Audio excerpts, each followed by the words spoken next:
Welcome to Healing Wisdom, a Thursday morning talk show featuring guests sharing their stories and knowledge. We discuss the healing aspects of the arts, metaphysics, social justice, and adventure through all types of terrain. So join me, Pandora Peoples, here on WOMR 92.1 FM in Provincetown and WFMR 91.3 FM in Orleans. We're streaming worldwide at WOMR.org. Our theme music is provided by Mason. You can find her website at masonmusic.com. That's MAESYN. Hello, hello, hello. We are in the land of Mercury and every other planet in retrograde. Excited to have my guest Monique Ruffin with us talking about astrology. You're an astrologer, you're a life coach, you have a group, Follow the Sun, and you're going to talk about all of that and about relationships. This is a really trying time for a lot of people. Can you talk about all these planets in retrograde and what it means for everyone? Yeah. So first of all, Pandora, thank you so much for having me. I'm so grateful to be here. Grateful to be able to have this conversation because it's really exciting. And this is a really high time. It's very chaotic with all the retrogrades. People are feeling out of sorts. They're feeling like the things that they have often relied upon, behaviors, ways of being, patterns, relational ways of functioning are now becoming obsolete. It's becoming outdated. We've been working towards this energy for 20 years or so. The universe is really benevolent, is what I always want to say. The universe rarely just says, here, trash everything. That's just not. There are always steps and experiences that the universe gives us to prepare us for what we are experiencing. And when we ignore it, then the cards have to fall down because we're not paying attention. So right now we have a Mercury retrograde. So most of the planets are retrograde right now.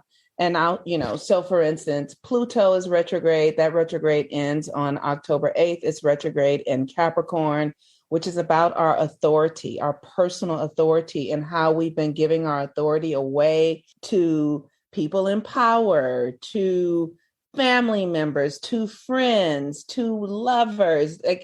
Like how, to me, the story in my mind, when I hear myself giving my power away, I'm either waiting for someone else to do something to make me feel better, or I believe that someone else's behavior is doing something that's keeping me from being who I want to be, or I am putting off my energy in wait for something that someone else can do. All of that, those are the ways that we project our power out.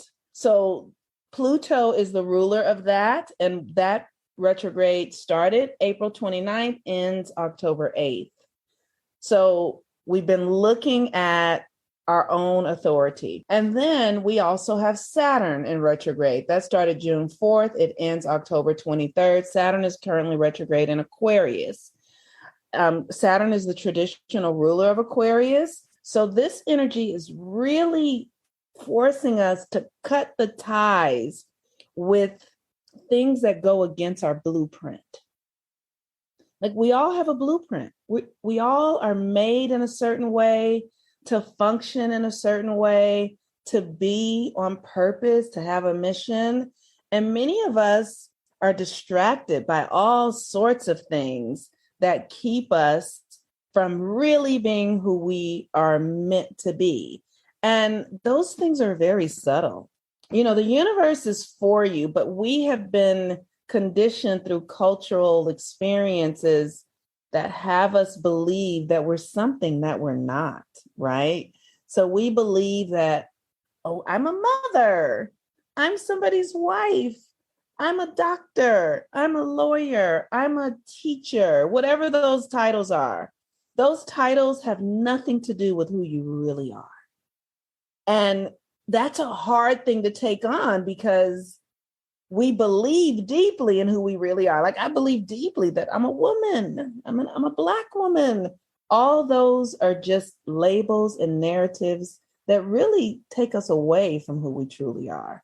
And the journey is to uncover the narratives and the stories and get to the truth, the core of who we are. So that's Saturn in retrograde.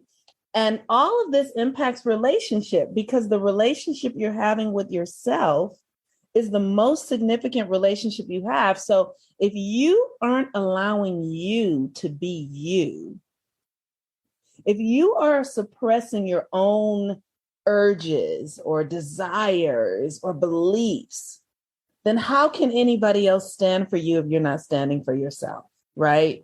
Absolutely. I just wanted to speak a little bit on these awesome points that you're bringing up about projecting and giving our power away to others. We're not really taught the skills to understand our interconnectivity when we're kids. And because we don't understand that we're not just what we say, we're what we feel, that if something is happening inside, it's going to affect how we present ourselves. If we're saying, oh, yeah, we're doing business together, it's going to be great. But there's a doubt and we're not expressing that. We're taught that it's just what we are on the surface. It's just our identity of who we are and how we present ourselves. We're just the wife. We're just the person who works at this business, or we're so locked into our identity being based on all of these things that we become really materialistic and really surface. And so we don't understand what we're communicating. Then we get out of touch with what's inside. Like, but this is what I'm saying. It's like, yeah, but underneath, what's going on underneath in terms of how you feel about yourself, especially when it comes to intimate partnerships, that's when it really comes up. And, when we get too comfortable, life shakes us up. When we're too sure that we know ourselves, we have to go deeper. Something will happen externally. Oh, I love that. Thank you, Pandora. So Saturn is asking us to come back to our blueprint.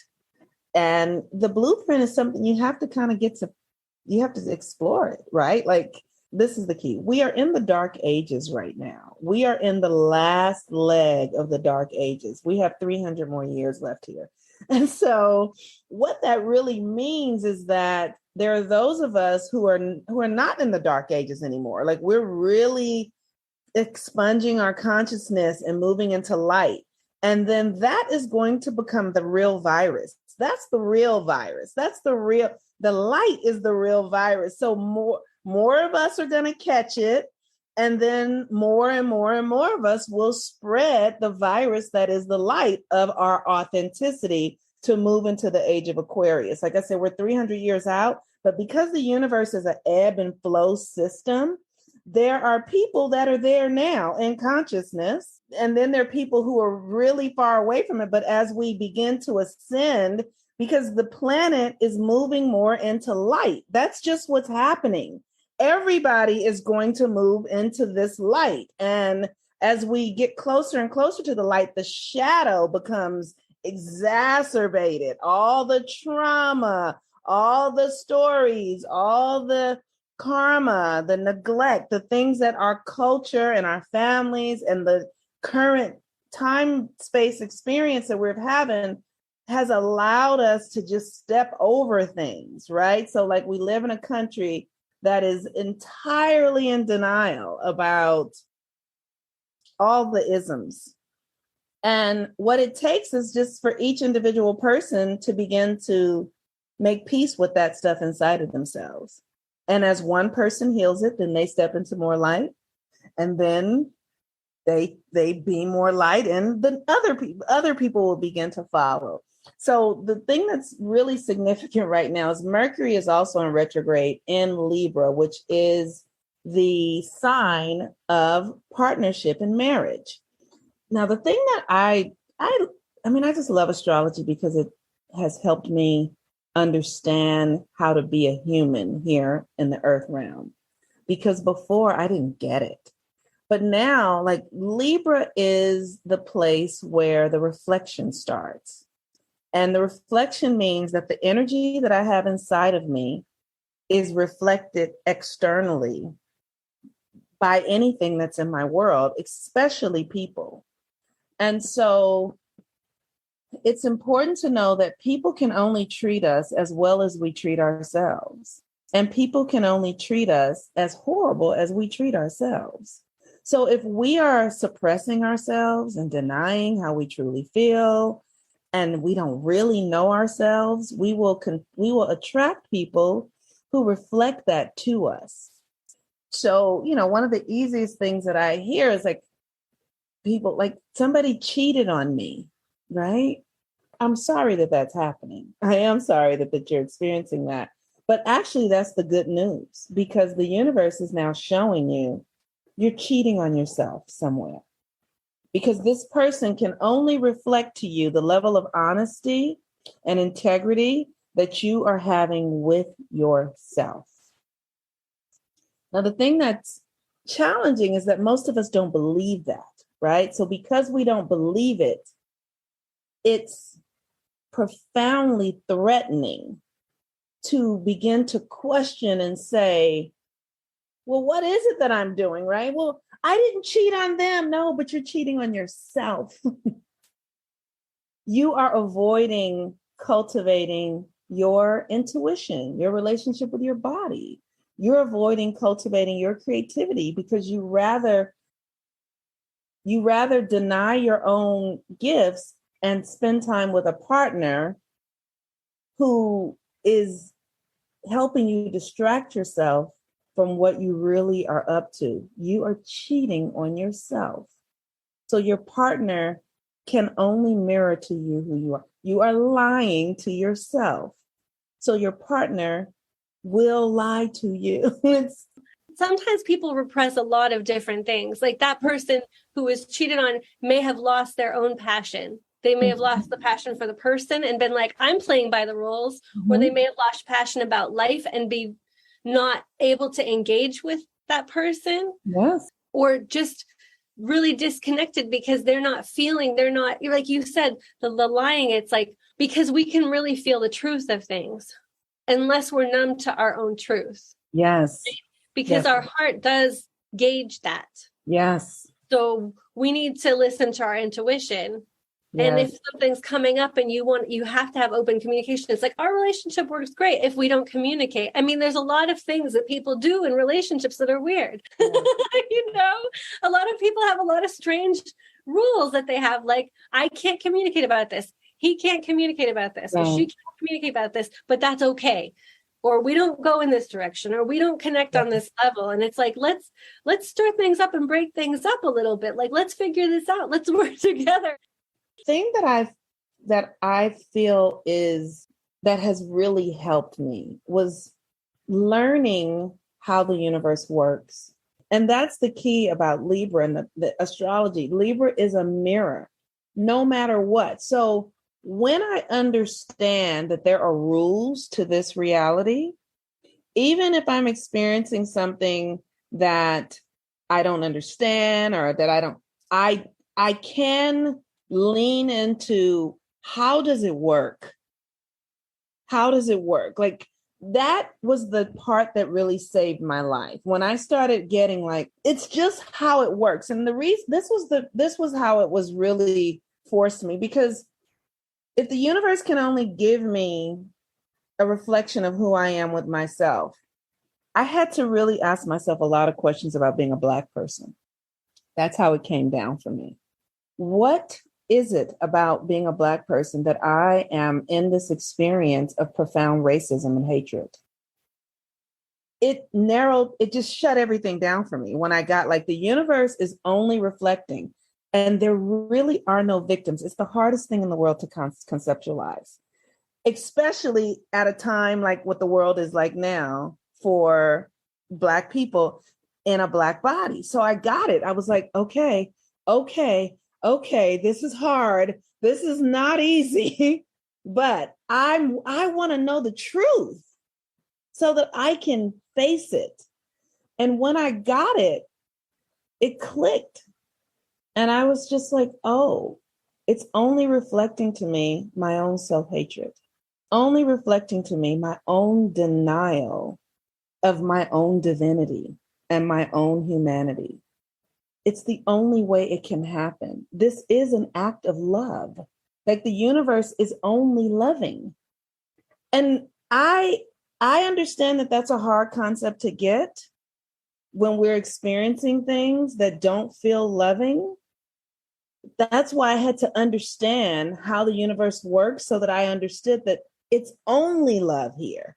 There actually is no other option. So if I'm experiencing supreme suppression, the universe is showing me that that's what I'm doing with myself because it loves me so much. It's like, we love you so much. We cannot lie to you. Because we have all these human atrocities in countries all around the world, I see that these stories playing out all over the world where women are being victimized, the indigenous people are being victimized, especially persecuted. Time and time again, the most indigenous, the most Black, the most indigenous.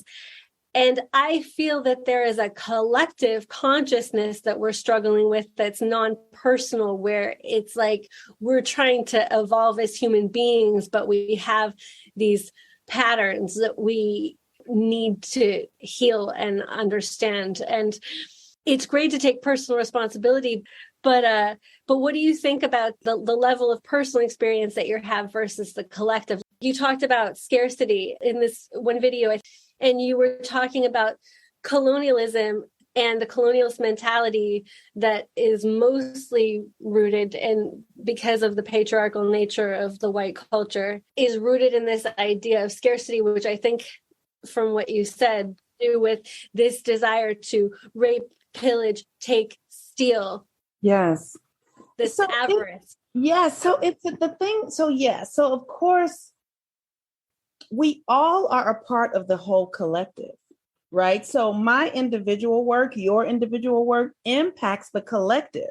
So I just have to we all have to come to it in the best way that we can, right? Whatever it is. But for me, it's like responsibility is going to get me further along than victimization. So that's why I take full responsibility. And I understand that is a very hard line to toe when it looks the way it does for women or Black. I get it, but it's the only thing one person can do. One person can only do one thing, and that is their thing, right? So yes, I do. And then, the hard thing, like I was saying, is that they're not talking about cosmology on the news. They're not, right? And they're not saying we're in the dark ages. They're not saying, and we're at, so those things are not being addressed in rational ways. We don't read Psychology Today at the breakfast table, because if we did, we might have a deeper understanding of what does it mean for people to spend thousands of years in cold weather countries where resources are limited. How does that impact the psyche? Because it does, right? And when you go to warm weather countries, you see the people are relaxed. They're chilling because the food is just growing on the trees and falling off to the ground. You don't even have to do anything. And so you might they might think, oh, they're lazy because they don't have to work the way you have had to work for your life, right? So it's a really simple thing that we have in our ignorance and darkness and egoic structures. We're too close to it, so we can't see what's really happening. So we're just at each other's throats. It's as simple as that. And so all it takes is for people to decide to stop playing the game. I'm just not playing anymore. And it's not easy to do. I'm not saying that it's easy. I'm just saying that it does require. And so for me, I just started asking more questions like, why is it this way? Right. And it plays out in every relationship. So in Libra season, we have this opportunity. If we want to see ourselves, we can just look at our lives and see, because our life is our full-on creation. I live alone, and sometimes I think, oh, everything in this house I put it here. Everything. There is nothing in this house that somebody else put here. It's all my creation. And that's true for our entire life. People in our lives are there because they are energetic vibration and match. They're there because I put them there, right? Like you reached out to me and said, would you like to do this? And I said, yes. You are here because I put you here. You know what I'm saying? We create these things. This stuff doesn't just happen to us.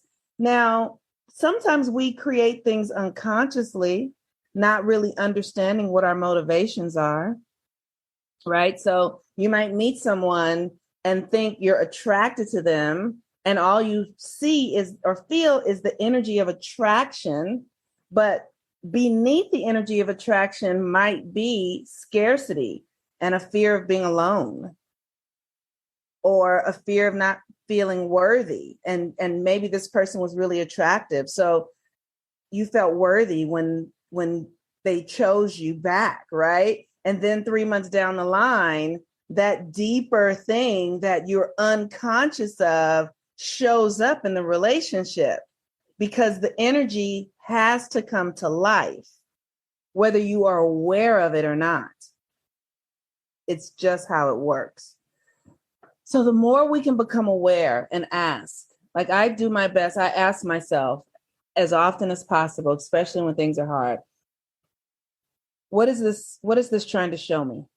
My soul bought this here for me to see this. What is it? And it can be anything. Like I can smash my finger and think, oh, because nothing is a mistake. I smashed my finger. What is it? It's trying to show you that you're not present. It's trying to show you that you're doing too much right now. You need to move slower, right? And it just begins to neutralize all of those stories and traumas. And it doesn't happen quickly. It's a process. It really is. But it works. So this idea of when we neglect our feelings or we're not conscious of our feelings, when we're not aware of our feelings, we're attracting others to show us what we're in denial about or sublimating. And that way we're all teachers, right? Yeah. It seems like that's true for passions. So if somebody's like really passionate about something, but they're afraid to like pursue some kind of work or some kind of, art form or something really that they're really passionate about, but they're afraid. I see it all the time that people attract partners or attract friends or their brothers and sisters. There's people who are a chorus of no, no, no. Yes, because they are mirroring the fear to them.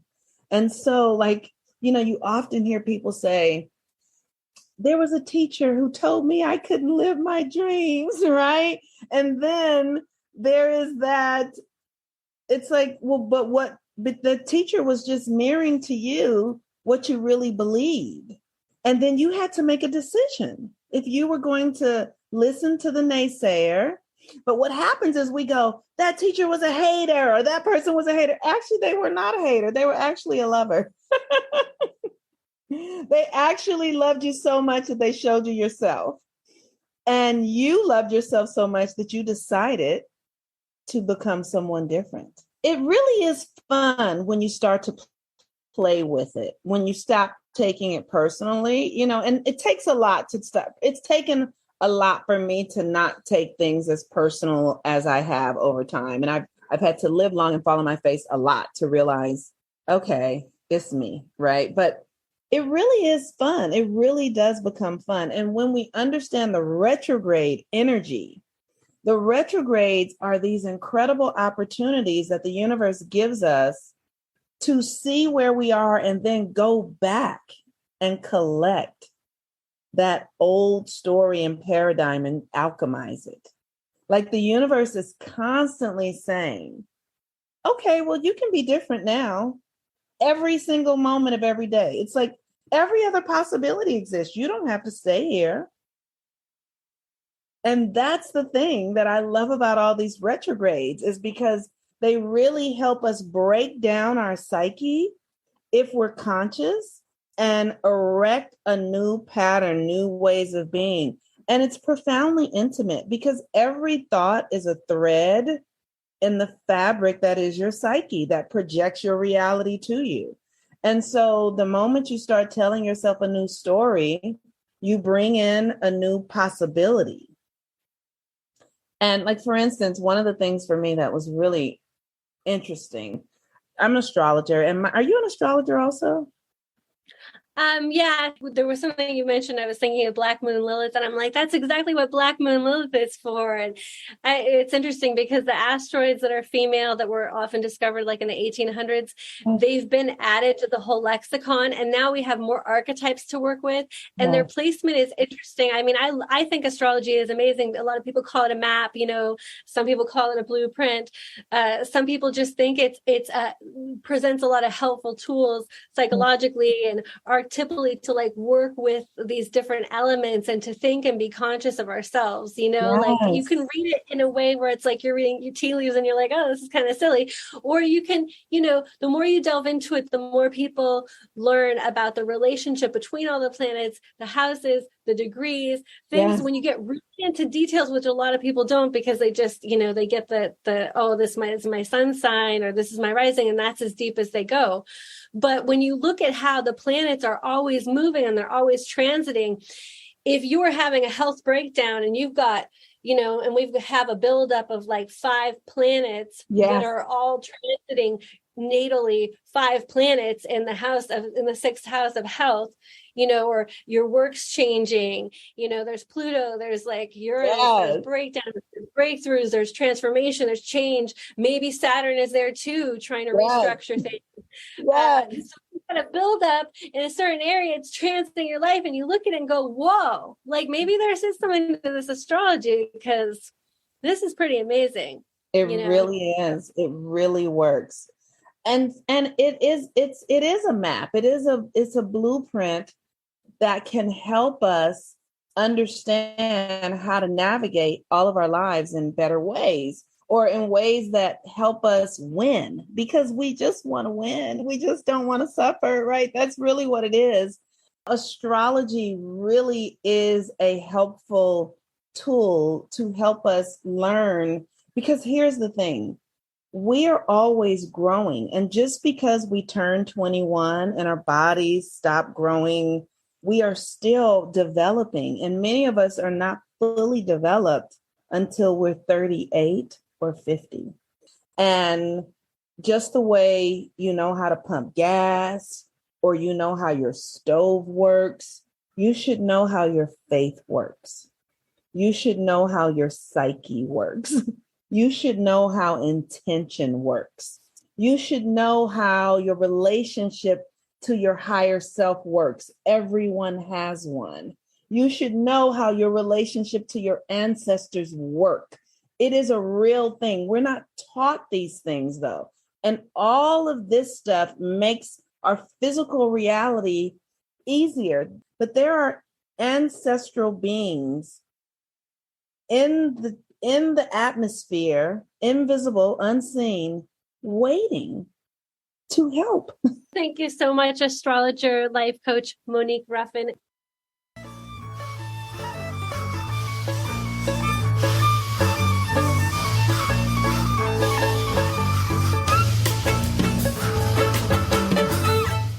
You've been listening to Healing Wisdom at Outermost Radio. All of our shows are podcasts at WOMR.org. Also check out healingwisdomradioshow.com and contact me at pandora@WOMR.org.